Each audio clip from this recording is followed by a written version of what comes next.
Well, good morning. If you would go ahead and open up to Mark chapter 4. We are going to be there shortly. And as everyone finds their seats or gets settled and turns there, I'm going to apologize in advance for any sniffles, coughs, sneezes, bodily noises that happen during this Bible class. I am fighting through something. Alice and Brooke are home, and the Shutt family is losing the battle. But given that I love Sterling and Jared, I was not going to dump this on them. So we're going to power through this so that we can keep on track where we need to be. So if you guys would, hopefully you are where you need to in Mark. We're going to open with a word of prayer. Our Father in heaven, Lord, we come before you now, humbled at the idea that you had a plan from the beginning of this world that we live in, and that plan involved us having the ability to choose to be your children and to worship you like we are today. And then we have the ability to remember your son's death, what it did for us, and not only that, but the resurrection, showing your son's power and your power over Satan and death itself. Lord, as we read today through this book, help us to continue to examine ourselves, to push aside preconceived notions maybe that we've had in reading this before, to look at it with new eyes and an open heart so that we can continually strive to be more and more like you and your son as we live this life on earth. Thank you for this opportunity. It's in your son's name we pray. Amen. So we're going to pick up, boom, nailed it. Mark chapter 4, Mark 4:35. We have joked up until this point that the beauty of our schedule has allowed us to take a lot of time through shorter chunks of verses. That is not quite the case today. So we're going to move a little quicker out of necessity through three really good stories, which stinks. But we're going to try to do our best to give them the attention they're due, to take out what I think is beneficial, and get to the end so that we keep this thing moving. So I want to start, this is class 9, I think. We're almost a quarter of the way through, which is wild to me. I wanted to start, before we jump into this, by just kind of taking a second to reframe our minds, reset the scene in case we've kind of forgotten. So the book of Mark, as we've said, more than likely the very first book to hit the stands, if you will, back then. This was the first gospel that the majority of New Testament Christians are reading. And so because of that, we've talked about how it differs in its tone and its delivery, in the fact that sometimes it feels like we're rushing through some things to get to other things. In my personal opinion, I feel like a lot of Mark is explaining to these people who have lived this, right? They've been alive for a lot of these stories. Mark's explaining to them what happened to make this worldwide phenomenon a reality. And not only that, maybe taking the time to correct some conclusions that people had come to tell stories that maybe they hadn't heard, all leading up to Jesus' final week on earth.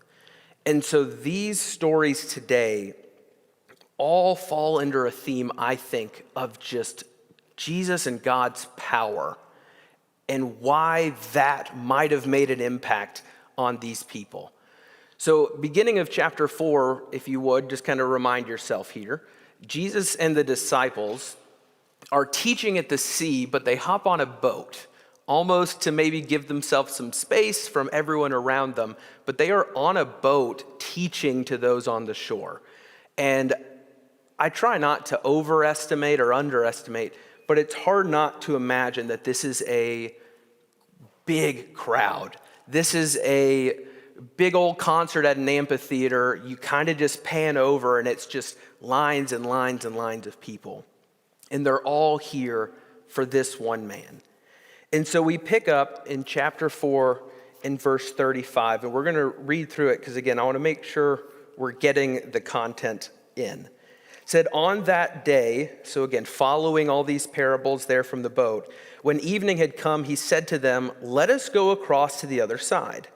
And leaving the crowd, they took him with them in the boat, just as he was, and other boats were with him.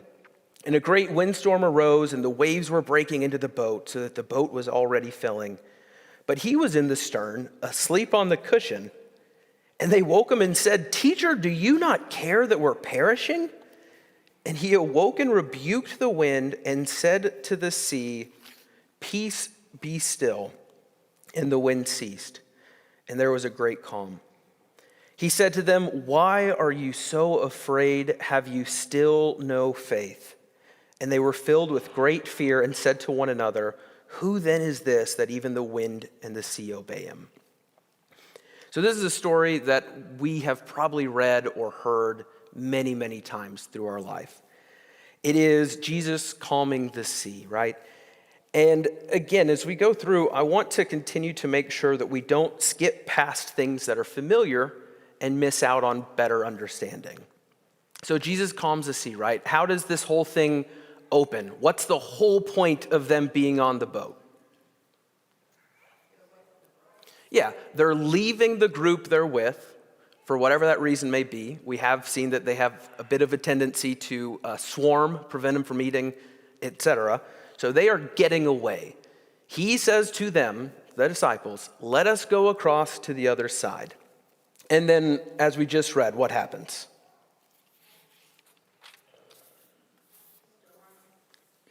Storm picks up. And based on who is on this boat outside of Jesus, why do we think they would have a good idea of what a real storm is versus what I would describe as a storm?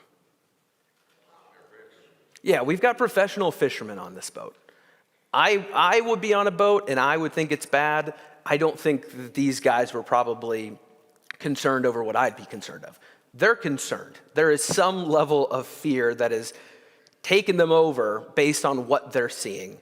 They are already bailing water out, the boat's filling in.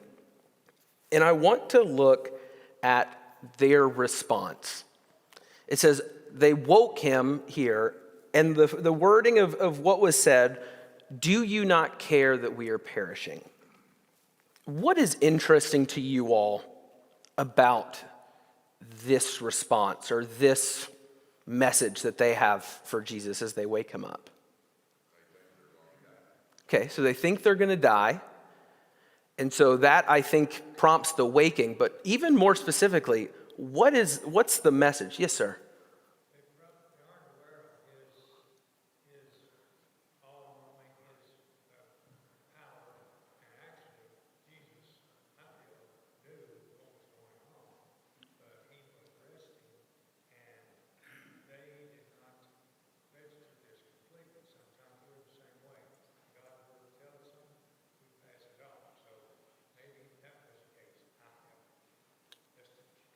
Yeah, so maybe Jesus knew what was going on, and they didn't quite understand his power, and so they felt the need to involve him in some way. Yes, Sterling? Their question implies that he could do something about it. Okay, so their question implies that he could do something about it. And that is where my brain was at for a very long time. I felt the same way. I was like, they're coming to him because he can do something. One thing that I've thought about in this phrasing, and again, I don't like digging too deep, or maybe I shouldn't, but I think there's a difference in, "Lord, we need you. Lord, do something," right? Maybe a call to action, a "wake up, please calm this storm," versus "why are you so indifferent with what's going on? Do you not care that we," whether that's him included or not, or just them as the disciples, "why do you not care that we are perishing?" So I don't know, and the reason my brain is kind of switched a little bit is because of how stern he is towards the end here with them. Because to me, if it's there's a storm, I'm going to wake you because I know you have the power to save me, I have a hard time sometimes putting that side to side with, "You don't understand." They're surprised by the power. But it's almost like they are upset that he's so indifferent that he's just sleeping right through this thing. And it's this level after level of people still figuring out who he is. And why would they be upset, right? And to me, when I look on and it says, he's upset with essentially their lack of faith, how did Jesus start this whole story? What was the very first thing he said to them as they've embarked on this journey? Over simple, but we're going to the other side, right? That is the framework for everything here. And if Jesus tells you that you all are going to the other side, what does that mean? You're going to the other side. So again, might be so simple that it's dumb, I don't care, but for them at the base level, if Jesus tells you you all are going to the other side, you're going to the other side. And that means a storm cannot stop you. So on the most basic level of your faith, if he says it, it's going to happen. And if you want to take it up to the more theological side of things, if they believed that he is who he says, do you think a storm is going to end his mission? Is this how the whole thing is going to end? A really bad storm? Probably not. So for me, I think there is a level of, is the lack of faith that he can't control the elements? Maybe. I do think they still have a lot to figure out. But there's a part of me that says Jesus wants them to get, if I say it's going to happen, it's going to happen. As simple as we're going over there. If I say it, it's coming to pass. So Jesus gets up and he rebukes the sea. Has that wording ever jumped out as odd to any of you all? Like, is that how you would describe a man yelling at the ocean? I'm not quite sure how that works. But has that ever stood out to you all before? I usually just read right past it. Every other time the word rebuke is used, especially when it's coming from Jesus, who is it directed towards? I'm sorry? At someone, and most common, especially in the book of Mark, who is it usually at? We're going to see it in just a little bit. Yeah, someone who is actively fighting against God's will, whether that's the Pharisees, the scribes, demons, Satan themselves. I'm not attributing anything to the sea's power here. What I can say is it's an interesting wording that's only found in other places where Jesus is actively speaking against something that is fighting against what he wants to accomplish. We'll leave it nice and ambiguous there. But it's interesting, right? That is how he addresses the sea, the same wording that's used time and time again as he speaks against these groups of people. And so verse 40, I want to come back to it because again, wind ceases, great calm, and he says to them, "Why are you so afraid? Have you still no faith?" And then we see their response. They were filled with great fear and said to one another, "Who then is this that even the wind and the sea obey him?" What is this a reminder of maybe for us as readers? What does this remind us about the people involved in this story? They still don't know it. Yeah, they still haven't figured it out. And as we know, because we've read this, there's a lot to be figured out still. And when you go back just a little bit, not that far, when the parables are being talked about, Jesus is taking a special interest in these men to explain the greater mysteries, whether it's explaining the parables, whether it's just taking that extra time to commune with them. But they still haven't figured it out. Yes, sir. They're actually with him. Physically, they don't know him. And today, I'm afraid I don't know him. All too often. I don't trust him. When I'm in the midst of problems, to know that he is there, he cares for me, I'm afraid I don't know that. Yeah, and I think, again, going back to as silly as it is, the greatest faith would be if he says we're going there to just, we're going there. And that takes an insane amount of faith. And that takes truly knowing who he is to know that what he says is the authority. Because I think a lot of the times, will properly attribute the power to him. I assume he can do anything. And they probably, they've seen it. But it's different to say what he says comes true no matter what. And so they are on this journey of kind of their faith actualize it. Yes, ma'am. Oh, for sure.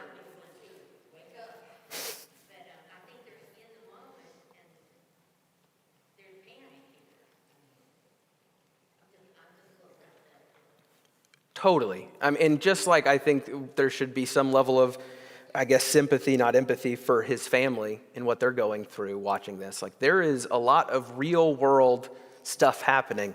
And before we move to chapter 5, in the list of things that I oft overlook when reading stories, there were a bunch of other boats there with him. There were a bunch of other people either following him or out there who he saved through this action. And so again, as we're taking the step back to say, how did this man's fame just skyrocket?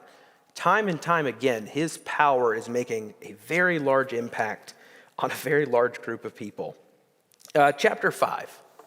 Chapter 5, we are going to continue. I used the word demoniac because John Birch used it in a class a while ago, and I thought it was very cool. I probably won't be saying it again, though.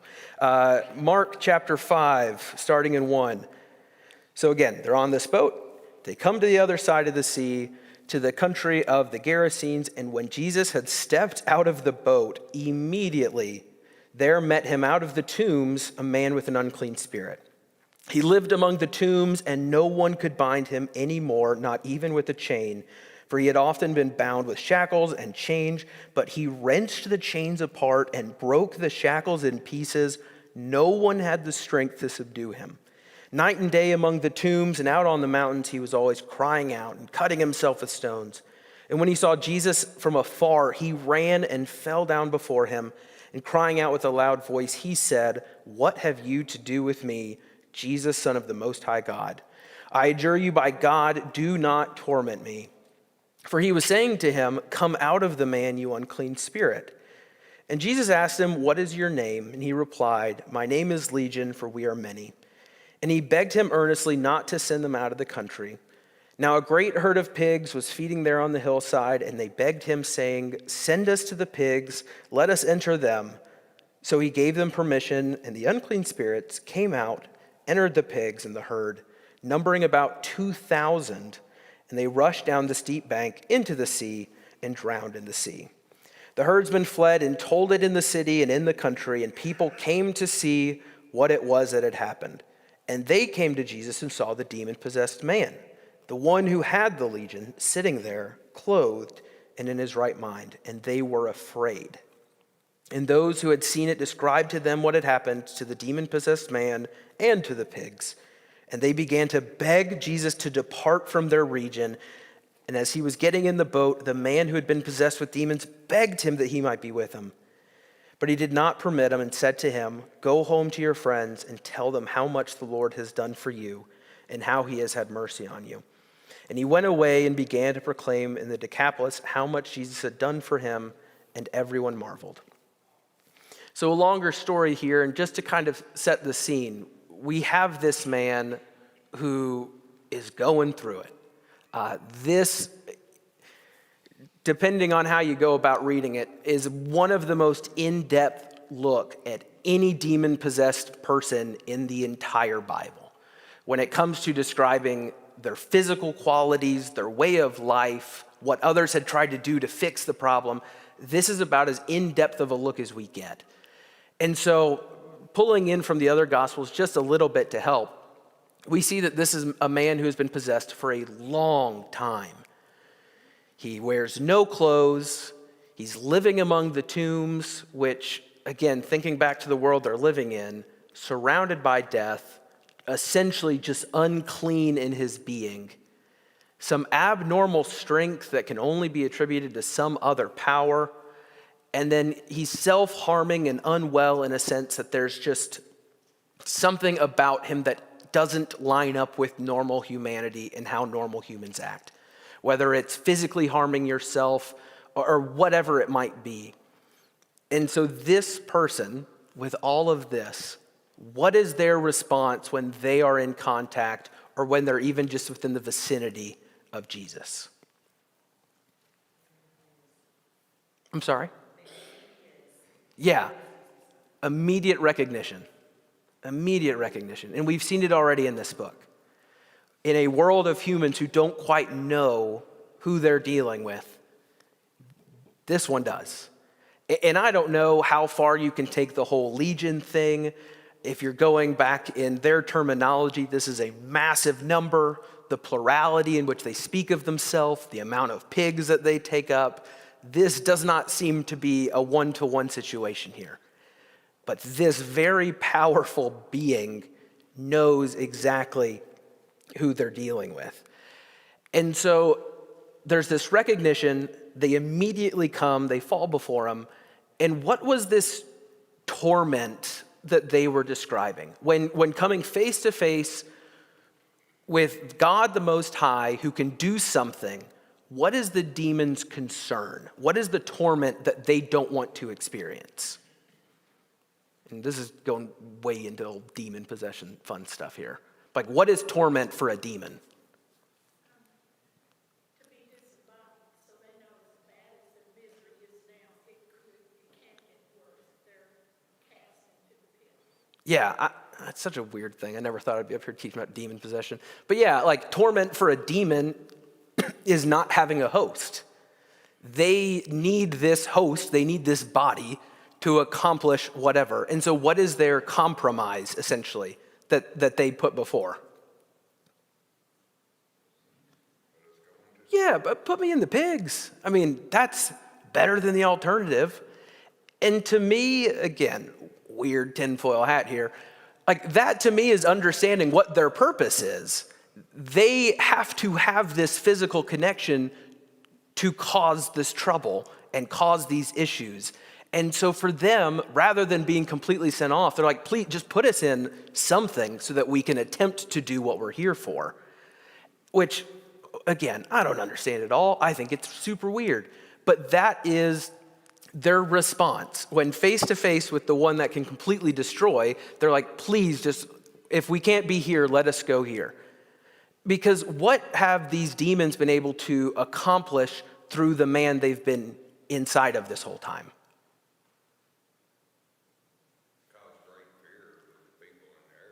Yeah, they have made an impact on those who they're around. This man's fame, I'm guessing, for the worse, has spread. And the power of whoever is there is talked about in a very high way, in the sense that this is a powerful thing.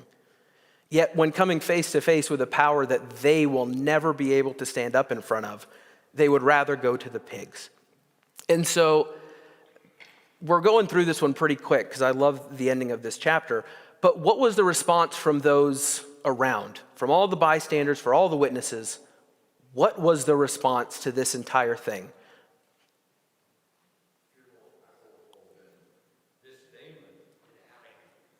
Yeah, so demon's gone. That's great. Where does their fear pivot?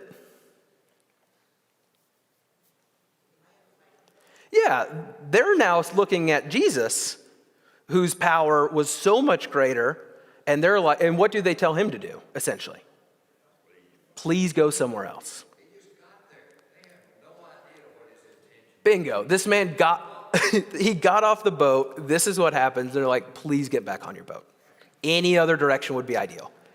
And so again, through the lens of Mark, this story of this man has spread everywhere. And incidents like this that we kind of just put in a bulleted list are the reason. And so we see their response, which I think is so very telling of how humans respond to things they don't quite know. But we also have a response from the cleansed man, which I think, again, gets overlooked and is phenomenal. What does he want to do? Please let me be with you. So when you look at the contrast of what Brother Geyer was just saying, we have the disciples who want to be near him and are near him, yet don't quite get it. On the flip side, when you see someone whose life is forever changed by the power of God, their only response is, let me be where you are. And so going back to how we maybe fix problems we have, when we understand who we're dealing with, the only natural response should be, we need to be there. And I hate it for this man, because what is Jesus' response? Yeah, and what comes of that?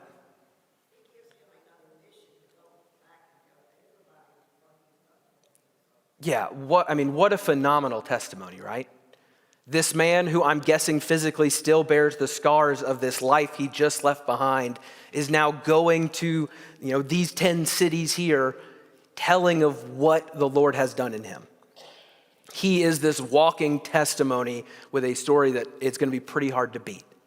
So again, the story is spreading and spreading and spreading. So now we get to one of my all-time favorite kind of joint stories in any of the Gospels, the story of these two daughters. It's a lengthy reading, but if you would, start in verse 21 with me. And when Jesus had crossed again in the boat to the other side, a great crowd gathered about him, and he was beside the sea. Then came one of the rulers of the synagogue, Jairus by name, and seeing him, he fell at his feet and implored him earnestly, saying, "My little daughter is at the point of death. Come and lay your hands on her so that she may be made well and live." And he went with him. And a great crowd followed him and thronged about him. And there was a woman who had a discharge of blood for 12 years, and who had suffered much under many physicians, and had spent all that she had, and was no better, but rather grew worse. She had heard the reports about Jesus, and came up behind him in the crowd, and touched his garment. For she said, "If I touch even his garments, I will be made well." And immediately the flow of blood dried up, and she felt in her body that she was healed of her disease. And Jesus, perceiving in himself that power had gone out from him, immediately turned about in the crowd and said, "Who touched my garment?" And his disciples said to him, "You see the crowd pressing around you, and yet you say, 'Who touched me?'" And he looked around to see who had done it. But the woman, knowing what had happened to her, came in fear and trembling, and fell down before him and told him the whole truth. And he said to her, "Daughter, your faith has made you well. Go in peace and be healed of your disease." While he was still speaking, there came from the ruler's house some who said, "Your daughter is dead. Why trouble the teacher any further?" But overhearing what they said, Jesus said to the ruler of the synagogue, "Do not fear, only believe." And he allowed no one to follow him except Peter and James and John, the brother of James. They came to the house of the ruler of the synagogue, and Jesus saw a commotion, people weeping and wailing loudly. And when he had entered, he said to them, "Why are you making a commotion and weeping? The child is not dead, but sleeping." And they laughed at him. And he put them all outside and took the child's father and mother and those who were with him, and went in where the child was.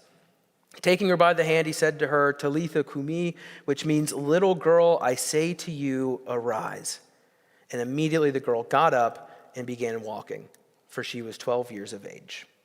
And they were immediately overcome with amazement. And he strictly charged them that no one should know this, and told them to give her something to eat.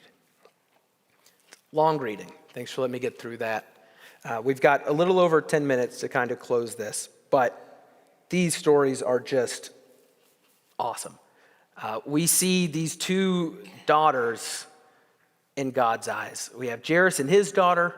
Another example, oddly enough, of what we saw earlier, where a story kind of starts, we have something interjected, and then we pick it back up, but it plays off of the story in the middle, which I think is an interesting part of kind of how Mark's stories are told at times. And then the bleeding woman. So we'll start with Jairus' daughter.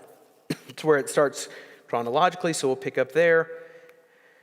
We have Jesus getting off the boat. He is sent to another region. He is back more than likely in a more Jewish-centered area within Galilee here, based on the synagogue and some of the other stuff, different than the more Gentile-leaning side he just got kicked out of. And immediately, a man comes to him, and what does he do physically? Yeah. That phrase, I think, just in today's class has popped up 2, 3, 4 times. This physical response to being in the presence of such power. So he falls down before him. And what is the simple ask here?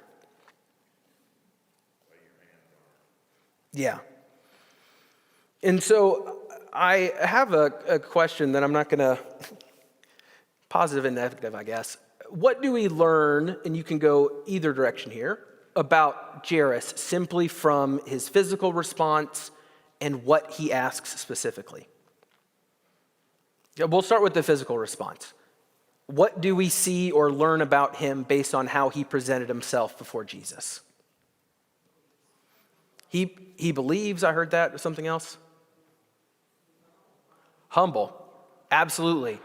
This man is probably what within this community? Yeah, he was no small person within this community. He was a leader, yet here he is bowing down. So we see his humility, we see his belief. And now let's look at what he said specifically. What can we learn about him from exactly what he said? He has faith that Jesus can do something about the problem. Now let's go another layer deep. What can we learn about what he thinks Jesus can do or how Jesus should do it?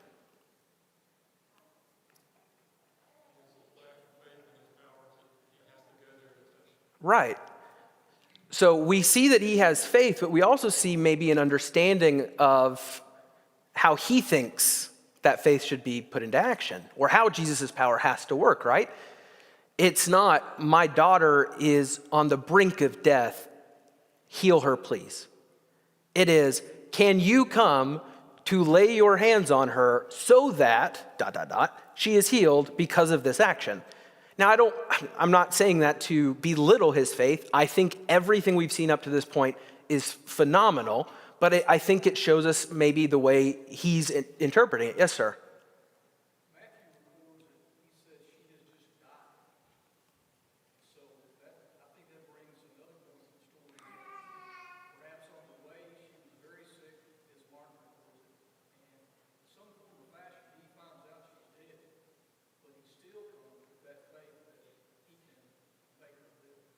Yeah, the way Matthew is worded, it's definitely frustrating from a teaching perspective, only because the way the chronology works here is that when it's presented to Jesus, this is happening. Jesus begins his walk, and then a message is, hey, she's passed. There's no point in continuing. So sticking within Matthew alone, I do think is a little different, but I agree. There is a level of emphasis he is needing from Jesus. Is there any other examples, though, that we have seen when it comes to someone wanting Jesus to do this without having to physically go there? I'm sorry? So you have Lazarus and his ability there without having to go in. Anything maybe, yes, Miss May.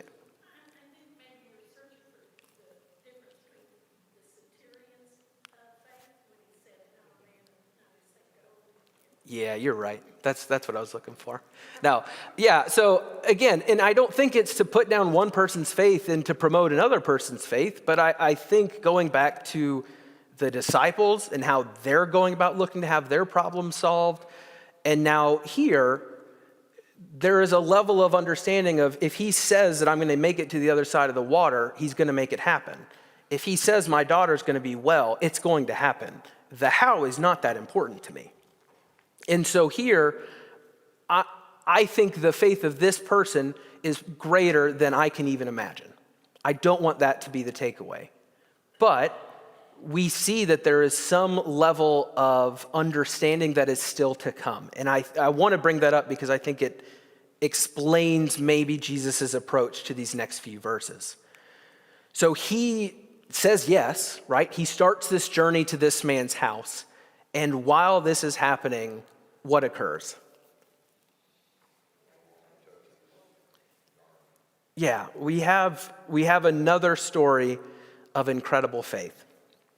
And going back to the how, the why, the putting the pieces together, what did this woman think? What had she come to the conclusion of? Yeah. And I don't know if there was any stories up to this point that would lead her to believe that, or if that was just an incredible amount of faith in the power he possessed. But that was her thought. If I could just touch him. Yes, sir. I was just going to say, back in Mark 3, when he was trying to get away from the crowd, it talks about he had healed so many diseases that they were pressing on him just to touch him. So I think it is a little bit of an understanding among them that if we can just touch him, he can heal us. And it seems to be a prevalent belief throughout all of that. I do believe what you're saying about the faith, that there are those that understand that he's even more powerful than just his presence. But it seems to be, as everybody's trying to figure this guy out, we don't know a lot, but we know if we just touch him, a lot of diseases are being healed. And that seems to be something Mark alludes to back in chapter 3 when he talks. Yeah, and I was going to say, in Mark 3, I think what I take from it is I think they understand the direction it has to go. I think he has to instigate in some sense, but the conclusion could be there's a component of physical contact there. He is laying hands on them to heal them of whatever. So in their mind, it is he is physically contacting and these things are happening, and she is almost coming to the conclusion of, I don't care if he's the one that instigates, if I can just touch this person, and not even his physical body, but what would more than likely be like the outer garment of the outer robe. I don't even know if it's physically touching him, but that is how much hope she has. And also I think the desperation she has. The level of desperation found in this woman comes through in the way that she's described, in the way her actions are presented to us. Because her condition, what would you describe her as? What, with this physical ailment, how would she be viewed in the entire community? Okay, so she's unclean in what way? Okay, so we have physically unclean. What else within the world she's living in? Yeah, there's a level of spiritually unclean, ceremonial unclean. She can't participate in the public worship, the communal worship, everything that is required to be the servant that she is supposed to be within that world. And there is this embarrassment or this shame potentially in the way that she is kind of working her way through. Because could she even be in this crowd? No. And why is that? How did uncleanliness work back then? Yeah, it was contagious. She had to separate and remove herself, similar to what we read about the lepers and many others. She, just to be there, was putting herself in a horrible situation, an incredibly risky situation, and one that I think gives some precedent to the idea that she was trying to be as under the radar as possible and just touch the hem and leave. And so her faith, and again, that's why I'm not saying one's perfect and one's not. I think her intellectual reasoning of how it worked was imperfect. If that was the case, if Jesus' power just emitted from his body, any time someone touched him, he would probably have been mauled repeatedly, right? If the conclusion was, if I touch him, I'm healed, I don't think people would have kept following him. They probably would have gotten what they needed and gotten out. But her faith was centered on the right thing. She knew he could heal anything. And this is a woman who has spent all of her time and money for the last 12 years trying to fix this unsolvable problem. But she knew he was different. And so the thing I love about this, and this is what I think is so big in Mark, and we're going to come back in chapter 7, for the first time, the contagious nature of uncleanliness was reversed. Every other time in Old Testament law and history, the way the contagiousness worked of cleanliness and uncleanliness was always the unclean ruining the clean. The uncleanliness and the power that it had passed off, right? And here, when her uncleanliness was brought in contact with the purity of Christ, that reversed, and she was made clean. Boy, you guys gave me a lot of verses. So, verse 34, he refers to her as daughter, something that he does not do with anyone else, a very special personal moment here. And my question as we kind of end, he felt the power leave, right? No one else knew what happened. Why do you think he called her out? Why bring this to the attention of everyone around? I think there could be two reasons maybe. One, the external, everyone else now knows she's clean. What about for her? What do you think was beneficial for her?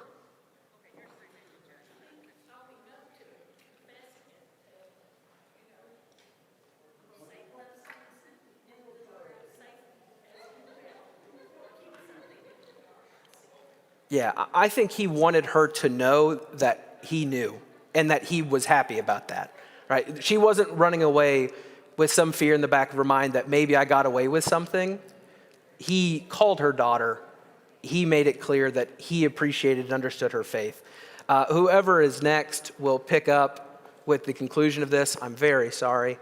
But go ahead, and if you haven't, read the following chapter as well, and we'll pick it up.